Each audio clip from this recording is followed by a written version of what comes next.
بسم اللہ الرحمن الرحیم۔ السلام علیکم۔ پروگرام علم و حکمت میں خوش آمدید۔ میں ہوں محمد حسن الیاس۔ ناظرین کرام، دین اسلام کیا ہے، اس کی حقیقت کیا ہے، اس کی ہدایات ہم سے کیسے متعلق ہوتی ہیں، قرآن مجید اس بارے میں کیا کہتا ہے۔ غامدی صاحب کی کتاب میزان میں دین حق کے مقدمے کے مباحث کو ہم ایک ترتیب سے سمجھ رہے تھے۔ بہت تفصیل سے ہم نے جانا تھا کہ دین کی حقیقت عبادت ہے، عبادت کیسے مراسم عبودیت میں ڈھلتی ہے، پھر قرآن مجید کی یہ دو اصطلاحات کی کتاب و حکمت سے کیا مراد ہے، اور اللہ کی یہ قانون اور ہدایت اور شریعت ہم سے کیسے متعلق ہوتی ہے، کون لے کر آتا ہے، یہ ساری باتیں ہم نے جان لی تھیں۔ اسی بحث کو آج ہم آگے بڑھائیں گے۔ اس کے لیے حزب سابق ہمارے ساتھ تشریف فرما ہے جناب جاوید احمد غامدی صاحب۔ السلام علیکم غامدی صاحب۔ وعلیکم السلام۔ ہم سب بہت تفصیل سے ہم نے آپ سے سمجھا تھا کہ مذہب اسلام کی حقیقت کیا ہے، عبادت کیا ہوتی ہے، یہ مراسم عبودیت ہیں، مابعدت طبیعتی اخلاقی اساسات کیسے متعلق ہوتی ہیں انسان سے، کون یہ ہدایت لے کے آتا ہے۔ بات یہاں تک پہنچ چکی تھی کہ اللہ کے کچھ فرستادہ منتخب نمائندے اس روئے زمین پہ آتے ہیں، ان میں سے بعض کا انتخاب ہو جاتا ہے رسولوں کے لیے۔ نبی رسول کا فرق آپ نے واضح کیا تھا، میں اسی بحث کو آج آگے بڑھانا چاہوں گا۔ یہ بتائیے گا کہ رسول کی جو منصبی ذمہ داری ہے، بالعموم یہ سمجھا جاتا ہے کہ رسالت مآب صلی اللہ علیہ وسلم جب دنیا میں تشریف لائے تو جو ان کو سب سے بڑی ذمہ داری دی گئی وہ یہ تھی کہ آپ پوری دنیا میں اسلام کا غلبہ قائم کریں۔ پچھلے مباحث کو ایک ترتیب سے جوڑ کے اگر آپ یہ بیان کریں کہ رسول کے منصب کی بنیادی تقاضا اور ذمہ داری روئے زمین پر اللہ کی طرف سے کیا ہوتی ہے۔ نبی اور رسول کا فرق واضح کرتے ہوئے میں نے یہ عرض کیا تھا کہ اللہ تعالیٰ کی جو ہدایت براہ راست اللہ تعالیٰ کی طرف سے دی جاتی ہے کہ وہ انسانوں تک پہنچا دی جائے، اس کے لیے بعض انسانوں ہی کا انتخاب کیا جاتا ہے جنہیں ہم نبی کہتے ہیں۔ ٹھیک۔ اللہ تعالیٰ انہیں اپنی مخاطبت کا شرف بخشتا ہے اور پھر ان کی یہ ذمہ داری لگاتا ہے کہ وہ اس کی یہ ہدایت لوگوں تک پہنچا دیں۔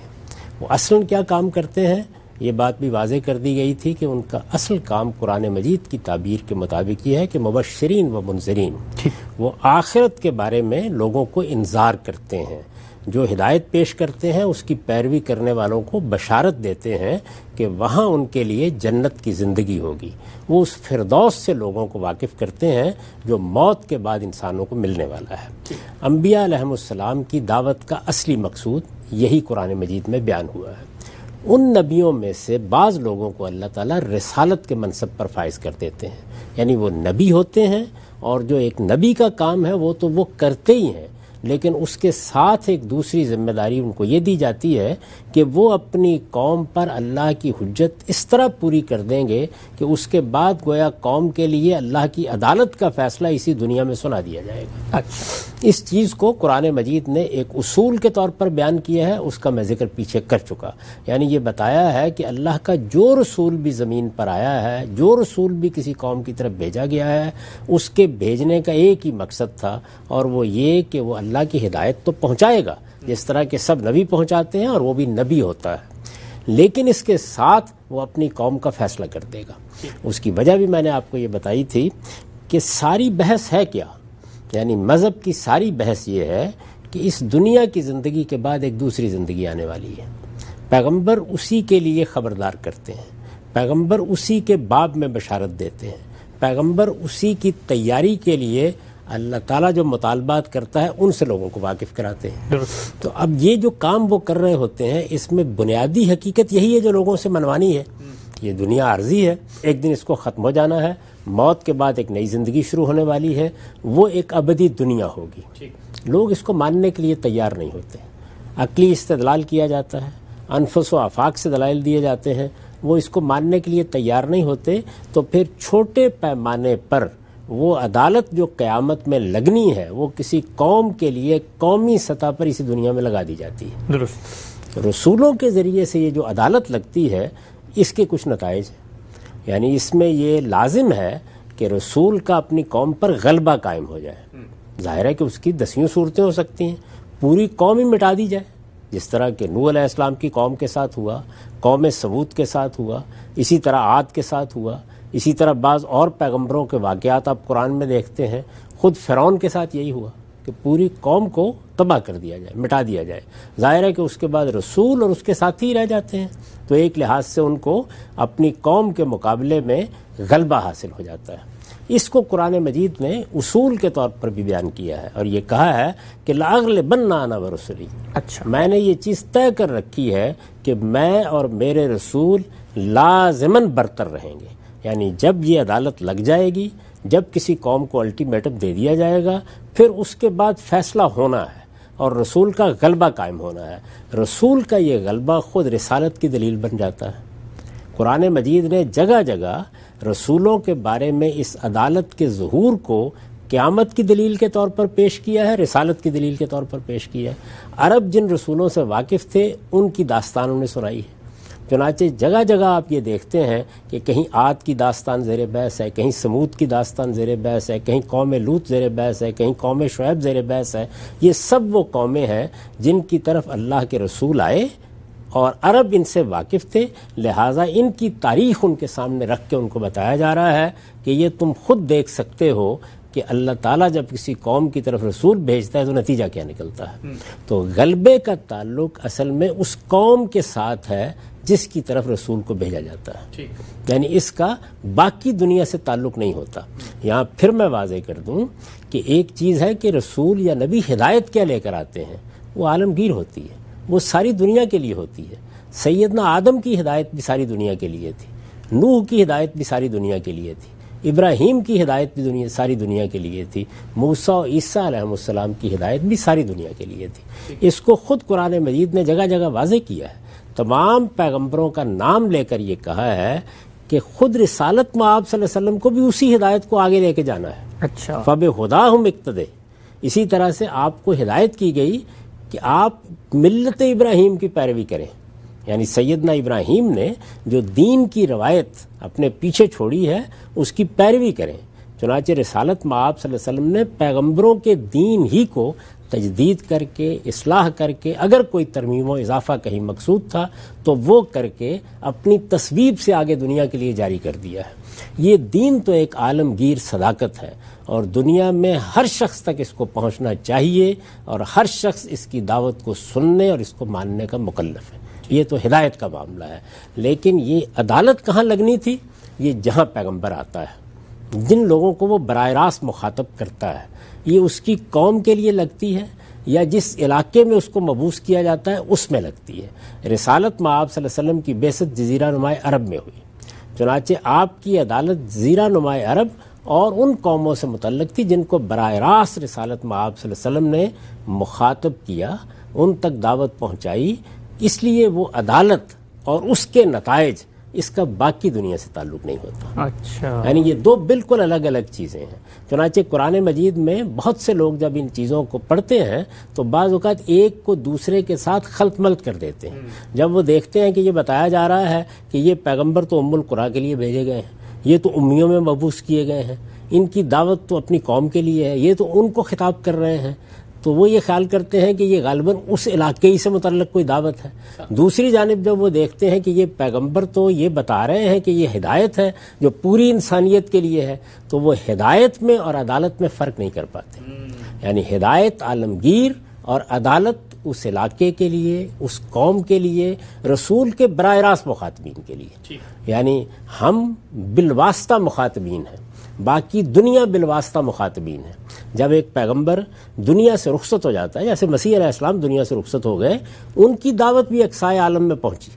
اس وقت اگر آپ دیکھیں تو سیدنا مسیح علیہ السلام کی دعوت کو جو لوگ لے کے پہنچے انہوں نے اربوں انسانوں تک وہ دعوت پہنچا دی. ایک بڑی سلطنت نے اس دعوت کو قبول کر لیا، سلطنت روما نے، ہولی رومن امپائر اس کی بنیاد پر قائم ہوئی. تو دعوت، پیغام، ہدایت یہ عالمگیر ہے، یہ آگے بڑھے گی، یہ جائے گی، یہ پوری دنیا کے لیے یکساں ہے. اس کو پوری دنیا کو سننا ہے، پوری انسانیت کو اس کو قبول کرنا ہے.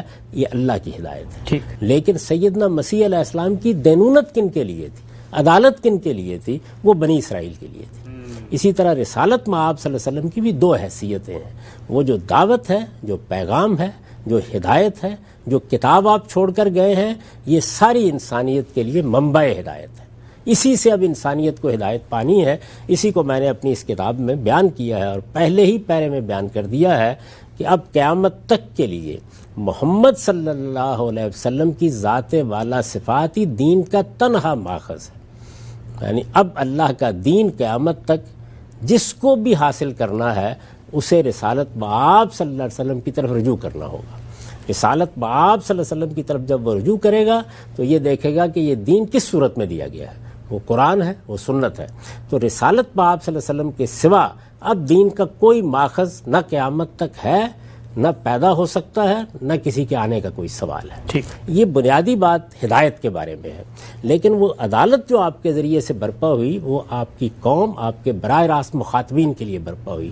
یہ جو غلبے کی آیات ہیں قرآن مجید میں, یہ در حقیقت اس چیز کو بیان کرتی ہیں. اچھا. یعنی قوم نوح پر سیدنا نوح کو غلبہ حاصل ہوا, قوم سمود پر سیدنا صالح کو غلبہ حاصل ہوا, یا سیدنا ہود کو غلبہ حاصل ہوا. جن قوموں کی طرف بھی کوئی خدا کا پیغمبر آیا ہے وہ اپنی قوم کو جب دعوت پہنچاتا ہے, یا اس کے جو براہ راست مخاطبین ہیں ان تک جب دعوت پہنچاتا ہے, جیسے لوط علیہ السلام نے پہنچائی, ابراہیم علیہ السلام نے پہنچائی, تو ان قوموں کے لیے جو خدا کی عدالت زمین پر برپا ہوتی ہے اس میں جو اہل ایمان ہیں ان کو نجات حاصل ہوتی ہے, جو لوگ منکرین ہیں ان پر اللہ کا عذاب آ جاتا ہے, اور اس کے لازمی نتیجے کے طور پر اللہ کے پیغمبر اور اس کے ساتھیوں کو غلبہ حاصل ہو جاتا ہے. اسی کو قرآن مجید ایک اصول کے طور پر بیان کرتا ہے کہ کتب اللہ لأغلبن انا ورسلی, اللہ نے لکھ رکھا ہے اپنے اوپر, یعنی یہ اللہ کا قانون ہے, یہ غیر متبدل قانون ہے کہ اللہ تعالیٰ اور اللہ کے پیغمبر اس زمین پر غلبہ حاصل کر لیتے ہیں. یعنی جن قوموں کی طرف بھیجے جاتے ہیں, جن کو وہ براہ راست مخاطبت کا شرف بخشتے ہیں, جن تک وہ براہ راست دعوت پہنچاتے ہیں, جب وہ دعوت ان تک پہنچ جاتی ہے اور حجت پوری ہو جاتی ہے تو اللہ تعالیٰ فیصلہ سنا دیتے ہیں. یہ فیصلہ سب قوموں کے لیے سنایا گیا جن کی طرف اللہ کے رسول آئے ہیں. قرآن مجید کو اگر آپ دیکھیں اور ایک سادہ طریقے سے بھی پڑھیں تو وہ جگہ جگہ یہی داستان سنا رہا ہے. تو یہ جو آیت ہے کہ هو الذی ارسل رسولہ بالہدی والدین الحق لیظہرہ علی الدین کلہ, یہ در حقیقت رسالت بآب صلی اللہ علیہ وسلم کی رسالت کے اس پہلو کو بیان کرتی ہے. یعنی ہدایت پوری دنیا کے لیے, وہ ساری دنیا تک پہنچے گی, لیکن غلبہ یہ کن کے لیے؟ براہ راست مخاطبین کے لیے. ٹھیک. تو یہ دیکھیے اس کے الفاظ کیا ہے, هو الذی ارسل رسولہ بالہدی, اللہ تعالیٰ نے ہدایت دے کر اپنا رسول بھیج دیا ہے, دین حق دے کر اپنا رسول بھیج دیا ہے. کس لیے بھیجا ہے؟ تاکہ وہ اس وقت جو ادیان اس کے سامنے موجود ہیں ان پر اللہ کے دین کا غلبہ قائم کر دیں. ٹھیک. تو یہ کام رسالت مآب صلی اللہ علیہ وسلم کو دنیا سے کر کے جانا تھا. یعنی یہ کوئی ایسی چیز نہیں ہے کہ جو میرے اور آپ کے سپرد کر دی گئی ہے, یہ کرنا تھا. رسالت مآب صلی اللہ علیہ وسلم نے یہ کام کیا. اس کے ساتھ دو اور باتوں کو بھی ملحوظ رکھیے.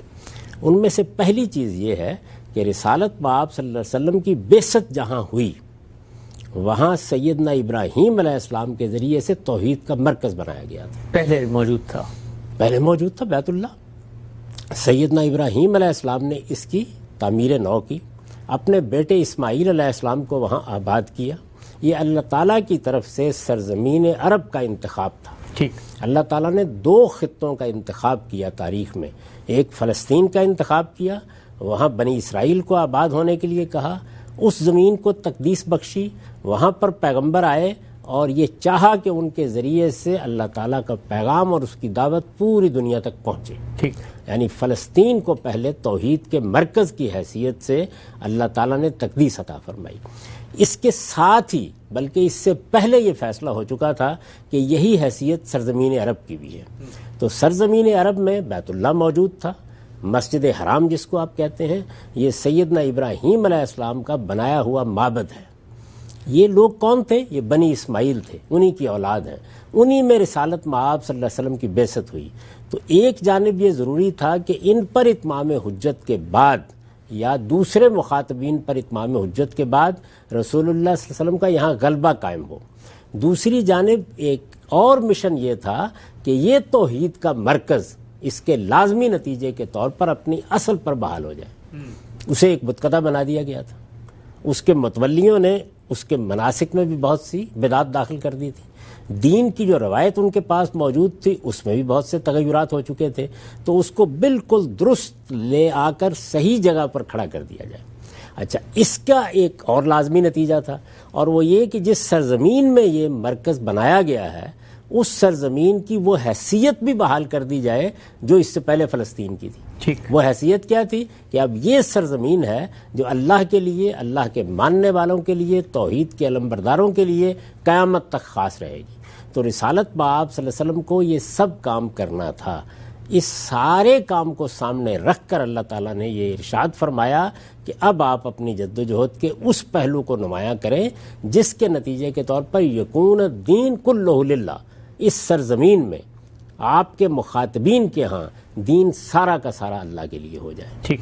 تو اللہ کے پیغمبر، میں نے عرض کیا کہ جو رسالت کے منصب پر فائز ہوتے ہیں تو دو کام کرتے ہیں. ہدایت لوگوں تک پہنچاتے ہیں، وہ ایک عالمگیر حقیقت ہوتی ہے.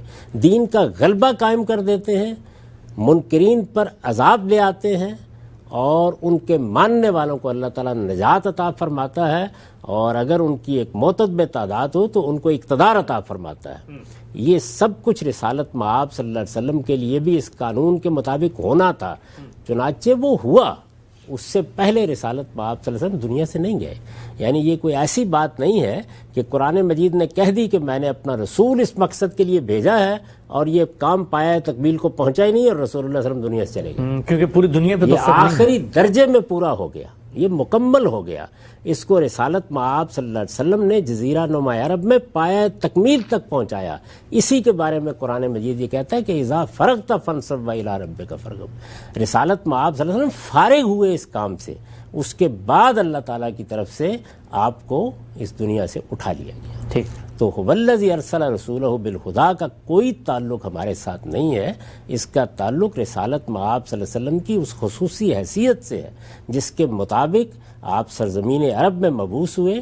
آپ نے اپنے مخاطبین کو اللہ کا دین بتایا، ان پر اللہ کی حجت تمام کی. اس کے نتیجے کے طور پر آپ کے ساتھیوں کو اللہ تعالیٰ نے نجات دی. آپ کے منکرین کے بارے میں عذاب کا فیصلہ ہوا. اللہ نے انہیں سعادت بخشی کہ ان کی بہت بڑی تعداد ایمان لے آئی، اور اس طرح سے وہ عذاب کی زد میں آنے سے بحیثیت قوم محفوظ رہے، اور پھر اللہ کے دین کا غلبہ وہاں قائم ہوا. اسی کے بارے میں یہ بھی فرمایا ہے کہ اللہ نے اپنا وعدہ پورا کر دیا کہ اس سرزمین میں تمہاری حکومت قائم ہو جائے گی.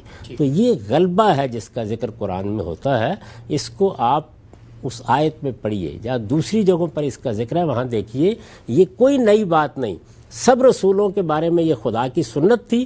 رسالت مآب صلی اللہ علیہ وسلم کے بارے میں اس کے ظہور کی بشارت ان الفاظ میں دی گئی ہے، هو الذی ارسل رسولہ بالہدیٰ ودین الحق لیظہرہ علی الدین کلہ.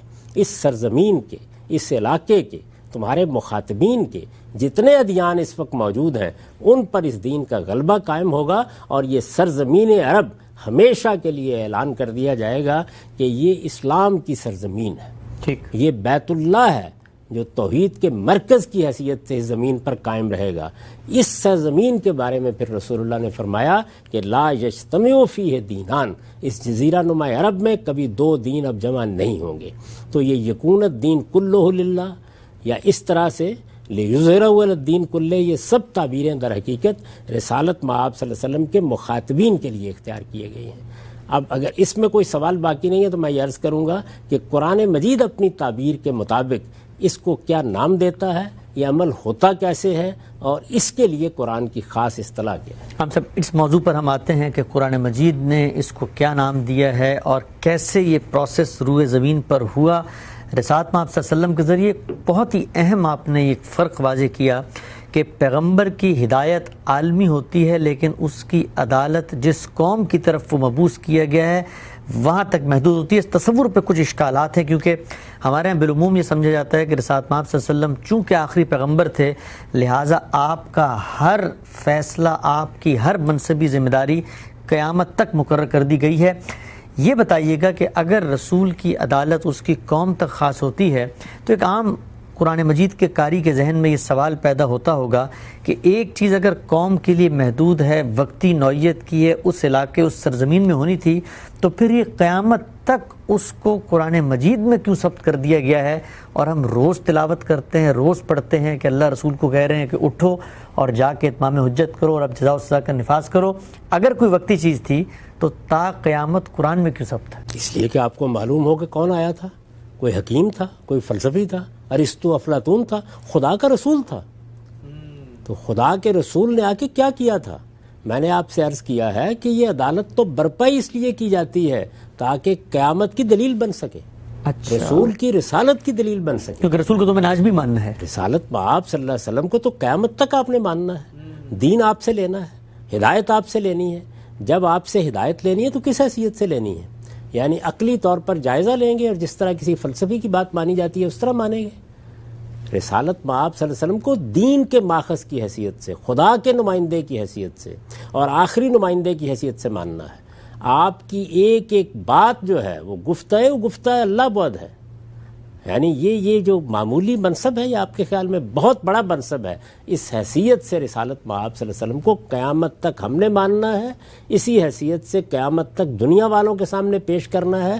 اس کے لیے یہ ضروری تھا کہ یہ عدالت برپا ہو. اور دیکھیے وہ عدالت جس طرح پہلے رسولوں کے باب میں برپا ہوئی، آپ کے معاملے میں برپا ہوئی، اس کی تفصیلات قرآن نے بیان کی ہیں، اس کی پوری تاریخ محفوظ کی ہے. پھر میں نے عرض کیا کہ اس کے ساتھ یہ ضروری تھا کہ بیت اللہ جو توحید کا مرکز ہے وہ رسالت مآب صلی اللہ علیہ وسلم کے ماننے والوں کی تولیت میں آئے، اسے شرک سے پاک کیا جائے، اس کی اصل حیثیت بحال کی جائے. اور پھر اس کے بعد مزید یہ ضروری تھا کہ سرزمین عرب کے بارے میں وہ فیصلہ کیا جائے جو میں نے آپ کے سامنے رکھا، جس کو رسالت مآب صلی اللہ علیہ وسلم نے ان الفاظ میں بیان کیا کہ لا یجتمع فیہ دینان. یہ سرزمین عرب اللہ کے دین کے لیے قیامت تک کے لیے خاص کر دی گئی ہے. اس سرزمین میں اب کوئی غیر مسلم آباد نہیں ہو سکتا. اس میں وہی لوگ آباد ہوں گے کہ جو توحید کے اس مرکز کے پاسبان بن کر رہیں گے اور قیامت تک اس کی حیثیت کو قائم رکھا جائے گا. رسالت مآب صلی اللہ علیہ وسلم اس کو آخری درجے میں بحال کر کے دنیا سے رخصت ہوئے. تو یہ وہ ذمہ داری ہے. اسی کی بنیاد پر تو اللہ کے آخری پیغمبر کا تعارف کرانا ہے آپ کو. یہ پوری تاریخ قرآن سنائے گا. قرآن مجید ہے ہی اس سرگزشت، اسی کی داستان، اور اسی کو وہ جگہ جگہ بیان کرتا ہے. اور یہ بتاتا ہے کہ ہمارے رسول جب بھی آئے ہیں وہ اپنی قوموں کے لیے عدالت بن کر آئے ہیں. یہ بتاتا ہے کہ محمد الرسول اللہ بھی اسی طرح اللہ کے رسول ہیں، اور یہ بتاتا ہے کہ ان کے ذریعے سے یہ عدالت برپا ہوگی، اس کے یہ نتائج نکلیں گے. البتہ جو ہدایت وہ لے کر آئے ہیں وہ عالمگیر ہدایت ہے. اس کو سب انسانوں کو سننا ہے، سب کو ماننا ہے، اور قیامت تک کے لیے اب وہی اللہ کی ہدایت ہے، وہی اسلام ہے، اللہ کا دین جس کے لیے سب لوگ جواب دہ ہیں. ٹھیک ہے صاحب، بہت ہی خوبصورتی سے آپ نے اس پہلو کو واضح کیا. کچھ اور پہلو، کیونکہ آپ جب یہ فرما رہے ہیں کہ رسالت کا جو منصب رسول اللہ صلی اللہ علیہ وسلم کو دیا گیا وہی ان سے پہلے جب رسول مبعوث ہوئے تو جو صورتحال یہاں درپیش تھی ان کی قوم کے لیے وہ عدالت بن کے آئے، تو پچھلے رسولوں کے ساتھ بھی یہ معاملہ ہونا چاہیے. ایک مثال میں آپ کے سامنے رکھتا ہوں، مجھے اطلاق کر کے بتائیے کہ وہاں پر یہ معاملہ کیسے ہوا تاکہ اس پورے رسالت کے کانسیپٹ کو مزید ہم وضوح سے سمجھیں. سیدنا مسیح علیہ السلام پیغمبر صلی اللہ علیہ وسلم سے پہلے آنے والے ایک رسول ہیں. ہم یہ دیکھتے ہیں قرآن مجید ان کی داستان سناتا ہے کہ ان کے تو لوگ قتل کے در پہ ہو گئے اور اللہ نے ان کو اٹھا لیا. وہاں پر وہ رسول نے مشن پورا کیا، مخاطبین پہ اتمام حجت، خدا کی عدالت، دینونت کا ظہور، عذاب، جزا و سزا، وہ تو نظر ہی نہیں آتی وہاں. سب رسولوں کے بارے میں ایسے ہی ہوا. ان کی قوم ان کے قتل کے در پہ ہو گئی، مارنے کے لیے دوڑے.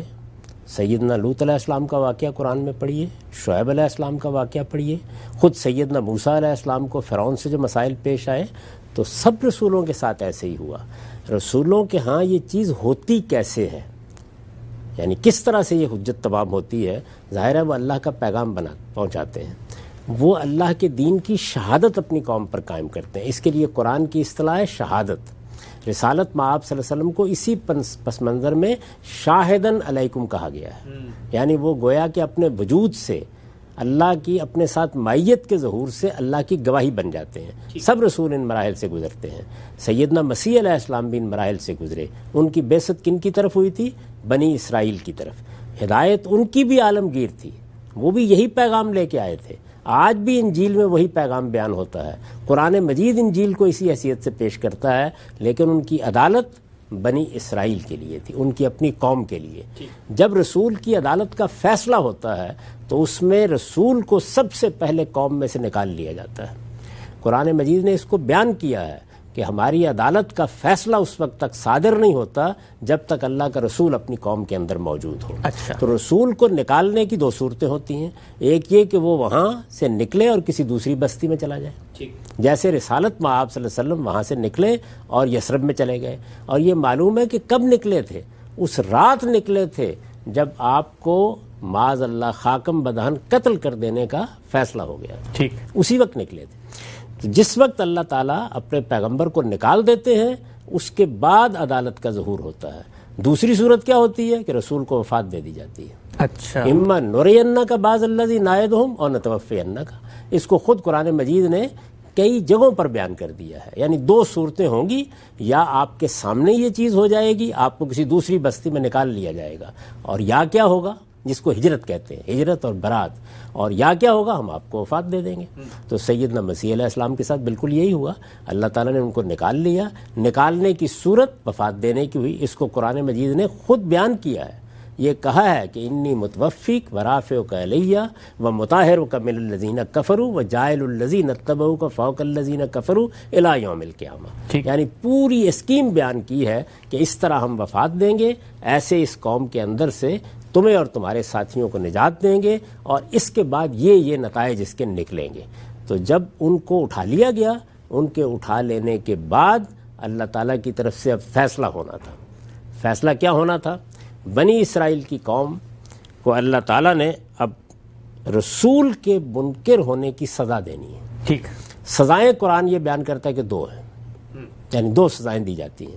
وہ لوگ جو توحید کو اصلاً چھوڑ دیتے ہیں اور مشرک ہو کر کھڑے ہو جاتے ہیں، جیسے کہ مشرکین عرب تھے، ان کے لیے موت کی سزا ہے۔ یہی اصول قیامت میں بھی ہے، یعنی قیامت میں بھی آخری سزا کن کے لیے ہے؟ وہ جو شرک کا ارتکاب کریں گے۔ قرآن نے اعلان کر دیا ہے کہ جو لوگ علانیہ جانتے بوجھتے یہ کہیں گے کہ شرک ہی اصل دین ہے، ان کے لیے معافی کا کوئی سوال نہیں ہے۔ ہر گناہ کو اللہ اپنے قانون کے مطابق معاف کر دے گا، لیکن شرک ناقابل معافی ہے۔ تو شرک اس دنیا کے اندر بھی جب اللہ کی عدالت لگتی ہے تو ناقابل معافی ہوتا ہے۔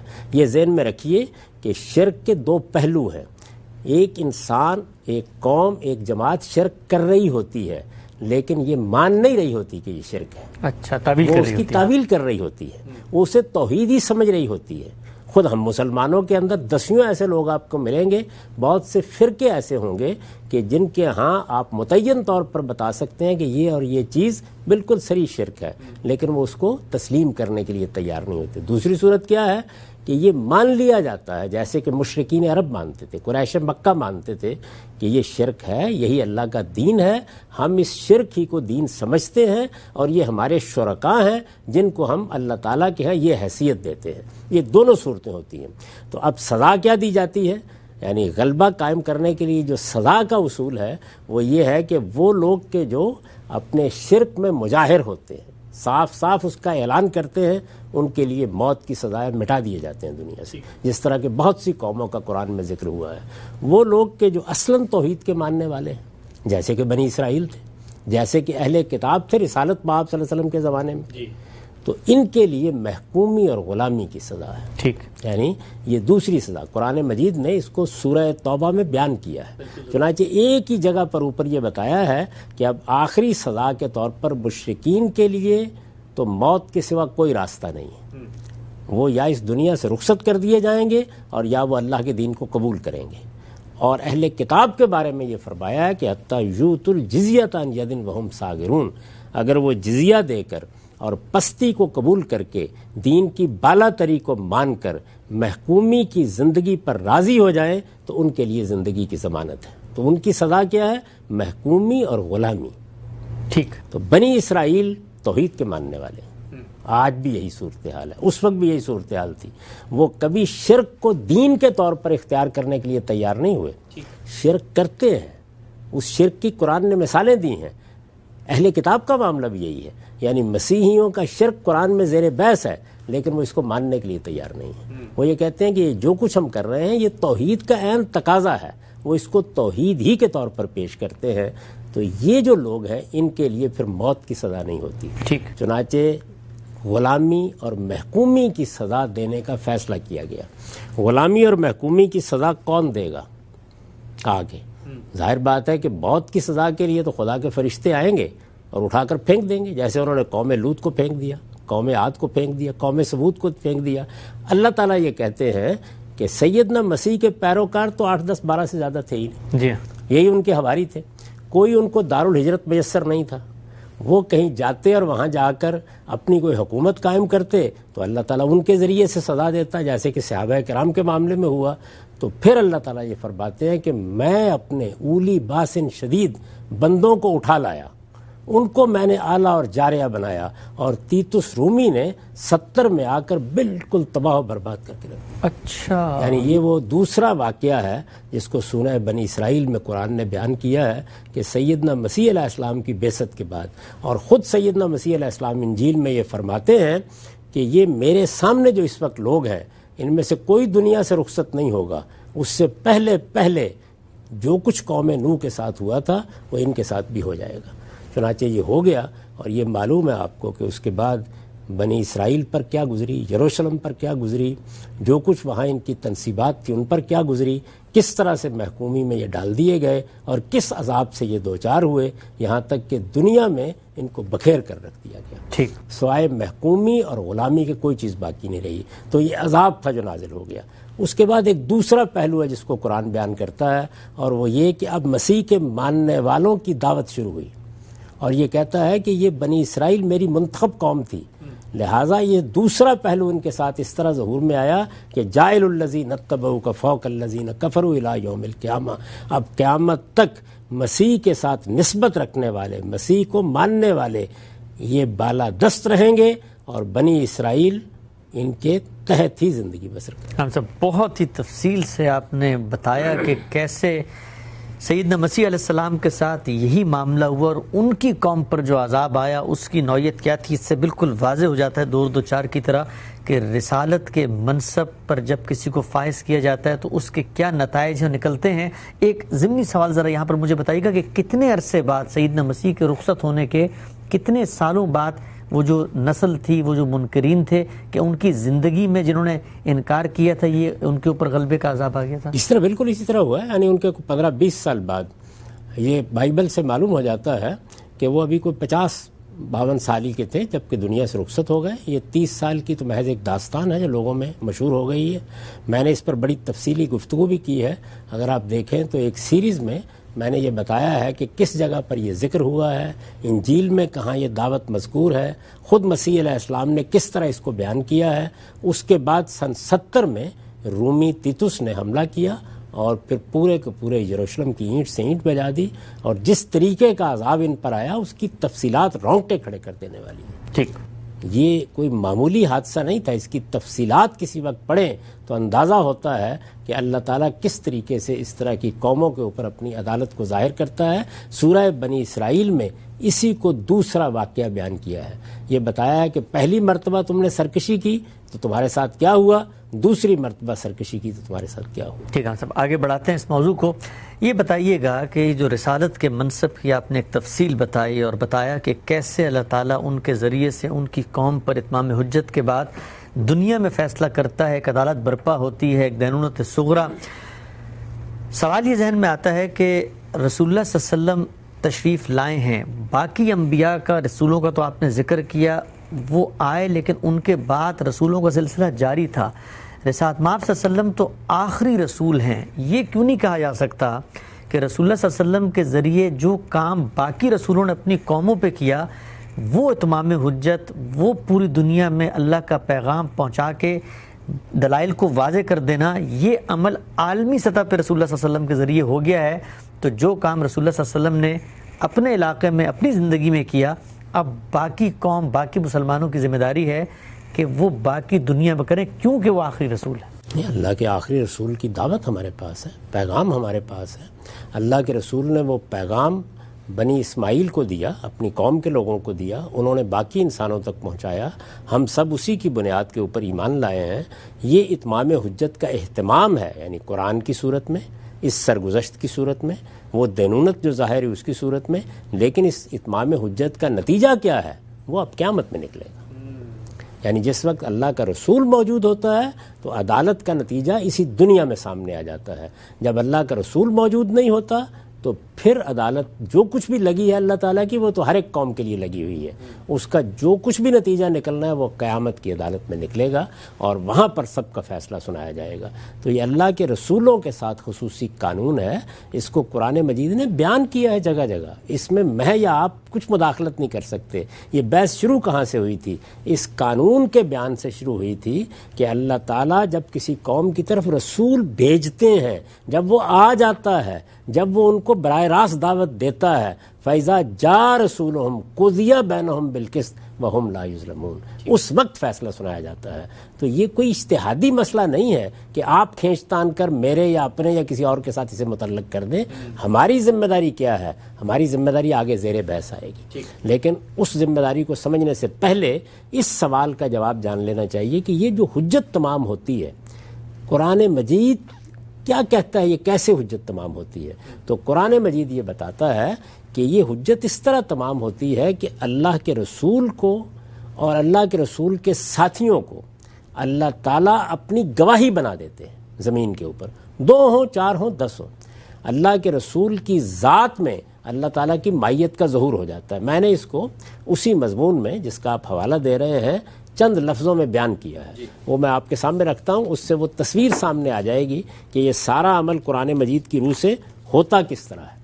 اوپر میں نے یہ بیان کیا ہے کہ رسالت یہ ہے کہ نبوت کے منصب پر فائز کوئی شخص اپنی قوم کے لیے اس طرح خدا کی عدالت بن کر آئے کہ اس کی قوم اگر اسے جھٹلا دے تو اس کے بارے میں خدا کا فیصلہ اسی دنیا میں اس پر نافذ کر کے وہ حق کا غلبہ عملاً اس پر قائم کر دے.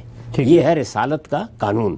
اسی کے تحت یہ فرمایا کہ کتب اللہ لاغلبن انا ورسلی، اسی کے تحت یہ فرمایا کہ اللہ کا رسول اس وقت آ گیا ہے تو هو الذی ارسل رسولہ بالہدی ودین الحق لیظہرہ علی الدین کلہ. اب یہ ہوتا کیسے ہے؟ تو میں نے لکھا ہے کہ اس کی صورت یہ ہوتی ہے کہ اللہ تعالیٰ ان رسولوں کو اپنی دینونت جزا و سزا، دنیا میں جزا و سزا کا ظہور یہ قومی سطح پر ہوتا ہے، افراد کی سطح پر نہیں ہوتا. اس کی صورت یہ ہوتی ہے کہ اللہ تعالیٰ ان رسولوں کو اپنی دینونت کے ظہور کے لیے منتخب فرماتا اور پھر قیامت سے پہلے ایک قیامت صغریٰ ان کے ذریعے سے اسی دنیا میں برپا کر دیتا ہے. اچھا. یعنی وہ قیامت جو سب کے لیے برپا ہونی ہے وہ قیامت کبریٰ ہے، اور یہ ایک قیامت صغریٰ، ایک چھوٹی قیامت. انہیں بتا دیا جاتا ہے، انہیں یعنی رسولوں کو انہیں بتا دیا جاتا ہے کہ وہ خدا کے ساتھ اپنے میثاق پر قائم رہیں گے. یعنی اللہ ایک ہستی کا رسول کی حیثیت سے انتخاب کرتے ہیں اور پھر اس سے کہتے ہیں کہ وہ خدا کے ساتھ اپنے میثاق پر قائم رہیں گے تو اس کی جزا اور اس سے انحراف کریں گے تو اس کی سزا انہیں دنیا ہی مل جائے گی. اچھا. یعنی خدا خود اپنے رسول کی ذات کو جزا و سزا کا نمونہ بنا کے دنیا کے سامنے رکھ دیتے ہیں، بھیج دیتے ہیں. اس کا نتیجہ یہ نکلتا ہے کہ ان کا وجود لوگوں کے لیے ایک آیت الہی بن جاتا ہے، اللہ کی ایک نشانی، اور وہ خدا کو گویا ان کے ساتھ زمین پر چلتے پھرتے اور عدالت کرتے ہوئے دیکھتے ہیں. اچھا. یعنی رسول کی ذات خدا کے نمائندے کی حیثیت سے اس کی عدالت کا نمونہ بن جاتی ہے. اس کے ساتھ انہیں حکم دیا جاتا ہے کہ حق کی جو نشانیاں خود انہوں نے بچشم سر دیکھ لی ہیں، یعنی ان کو وہ نشانیاں دکھائی جاتی ہیں، ان کی بنیاد پر اس کی تبلیغ کریں، حق کی تبلیغ کریں، اور اللہ تعالیٰ کی ہدایت بے کم و کاست اور پوری قطعیت کے ساتھ لوگوں تک پہنچا دیں. یعنی اپنی ذات میں خدا کی شہادت بن جائیں اور اپنی زبان سے وہ ہدایت جو ان کو دی گئی ہے وہ لوگوں تک پہنچائیں. قرآن کی تعبیر کے مطابق یہ شہادت ہے. اچھا. یعنی اس کو قرآن مجید اپنی اصطلاح میں، جیسے نبوت ایک اصطلاح ہے، رسالت ایک اصطلاح ہے، اسی طرح ایک شہادت اصطلاح ہے قرآن کی. تو قرآن اپنی تعبیر کے مطابق اس کو کیا کہتا ہے؟ شہادت کہتا ہے. یہ جب قائم ہو جاتی ہے، یعنی شہادت قائم ہو گئی، گواہی قائم ہو گئی، تو دنیا اور آخرت دونوں میں فیصلہ الہی کی بنیاد بن جاتی ہے. دنیا میں بھی فیصلہ ہوتا ہے جس طرح کہ قوم عاد کے لیے ہوا، قوم سمود کے لیے ہوا، قوم نوح کے لیے ہوا، اور جیسے کہ رسالت مآب صلی اللہ علیہ وسلم کی قوم کے لیے ہوا. چنانچہ اللہ تعالیٰ ان رسولوں کو غلبہ عطا فرماتا اور ان کی دعوت کے منکرین پر اپنا عذاب نازل کر دیتا ہے. نبی صلی اللہ علیہ وسلم کو قرآن مجید میں شاہد اور شہید اسی بنا پر کہا گیا ہے. یعنی رسالت مآب صلی اللہ علیہ وسلم کو نبی بھی کہا گیا ہے، رسول بھی کہا گیا ہے، اور شاہد بھی کہا گیا ہے. دیکھیے سورہ مزمل میں ہے، انا ارسلنا الیکم رسولا شاہدا علیکم کما ارسلنا الی فرعون رسولا. تمہاری طرف ہے قریش مکہ، ہم نے اسی طرح ایک رسول تم پر گواہ بنا کے بھیجا ہے جس طرح ہم نے فرعون کی طرف ایک رسول بھیجا تھا. تو یہ شہادت واقع ہوتی ہے. اسی شہادت کو ایک دوسری تعبیر میں یوں بیان کیا جاتا ہے کہ گویا حجت تمام ہو جاتی ہے، اتمام حجت ہو جاتا ہے. اتمام حجت کہیے، شہادت کہیے، یہ وہ عمل ہے جس کے بعد اللہ تعالیٰ کسی قوم کو یا رسول کے مخاطبین کو اسی دنیا میں سزا دیتے ہیں، اور وہ لوگ جو رسول کے ساتھی ہوں ان کو نجات دیتے، ان کو غلبہ عطا فرماتے اور ان کی برتری قائم کر دیتے ہیں. ٹھیک، ہم سے بہت ہی تفصیل سے آپ نے بات بتائی. میں بحث کو سمیٹتے ہوئے آخر میں آپ سے جاننا چاہوں گا، یہ جس فرق کو آپ نے اتنی گہرائی میں اتر کے واضح کیا خود قرآن مجید کی نصوص سے کہ پیغمبر کی عدالت کیسے اس کی قوم سے متعلق ہوتی ہے، اس فرق کو نہ سمجھنے کی وجہ سے عملی طور پر کیا کوئی نتیجہ مرتب ہوا؟ کیا کوئی جو دین کی تقاضے تھے، دین پر عمل درآمد کرنے کی ایک جو تصویر تھی، ایک شاکلہ تھی، حیت تھی، اس میں بھی کوئی تبدیلی آئی دنیا میں عملی طور پر؟ پھر کیا فرق واقع ہوگا؟ وہی فرق جس کو ابھی آپ نے ایک سوال سے خود میرے سامنے رکھ دیا تھا. یعنی ظاہر ہے کہ اگر یہ بات واضح نہ ہو کہ یہ اللہ کے رسولوں کا کام ہے، وہ اس طریقے سے کرتے ہیں، یہ شہادت اس طرح سے واقع ہوتی ہے، اس کا نتیجہ اس طرح سے نکلتا ہے، اس کی تاریخ یہ ہے، میں یہ بتا چکا کہ یہ کیا کیوں جاتا ہے، تاکہ رسول کی رسالت کی آخری دلیل بن سکے. اگر اس کو آپ اس طریقے سے نہیں سمجھیں گے تو یہ کام آپ سمجھیں گے کہ آپ نے بھی کر ڈالا ہے، میں نے بھی کر ڈالا ہے. تو جس طریقے سے اس چیز کا راستہ روکنا ضروری ہے کہ نبوت ختم ہو گئی، اسی طرح اس کا بھی راستہ روکنا ضروری ہے کہ رسالت بھی ختم ہو گئی. یعنی یہ بتانا ضروری ہے. نبوت ختم ہو گئی کا مطلب کیا ہے؟ اب اللہ تعالیٰ کی طرف سے، یہ آگے جا کے ہم اس کو تفصیل سے بیان کریں گے، اللہ تعالیٰ کی طرف سے اب کسی کو زمین پر لوگوں کی ہدایت کے لیے مامور نہیں کیا جائے گا. آخری نبی کی حیثیت محمد الرسول اللہ کو حاصل ہے. رسالت بھی ختم ہو گئی ہے. یعنی اب اس زمین کے اوپر لوگوں پر خدا کا عذاب نہیں آئے گا، اب اس طرح سے قوموں کا استحصال نہیں ہوگا. اب کسی کو یہ حق حاصل نہیں ہے کہ وہ کسی قوم کے خلاف اپنی دعوت کے نتائج کی بنیاد پر کوئی اقدام کرے. ظاہر ہے کہ یہ بہت بڑا فرق ہے جس کے نتیجے میں دنیا کے اندر آپ کے قانون میں تبدیلی ہوگی، آپ کے طرز فکر میں تبدیلی ہوگی، آپ کے دعوتی کردار میں تبدیلی واقع ہو جائے گی. تو اب ہمارے لیے کوئی راستہ اس کے سوا نہیں ہے کہ ہم اللہ کا پیغام لے کے دنیا تک پہنچیں اور استدلال کے ساتھ اس پیغام کو واضح کریں. اس کے وہ نتائج جو رسولوں کے لیے نکلتے ہیں وہ آخری بار تاریخ میں نکل چکے ہیں، وہ اب نہیں نکلیں گے. ٹھیک، ہم سب آخری سوال آج کے نشست کا، اور وہ سوال یہ ہے کہ اس پوری بحث میں ہم نے چونکہ بہت تفصیل سے اس بات پہ زور دیا کہ رسول جب آتے ہیں جزا و سزا ہوتی ہے، قومیں صفحہ ہستی سے مٹا دی جاتی ہیں، غلبہ ہوتا ہے، محکومی ہوتا ہے.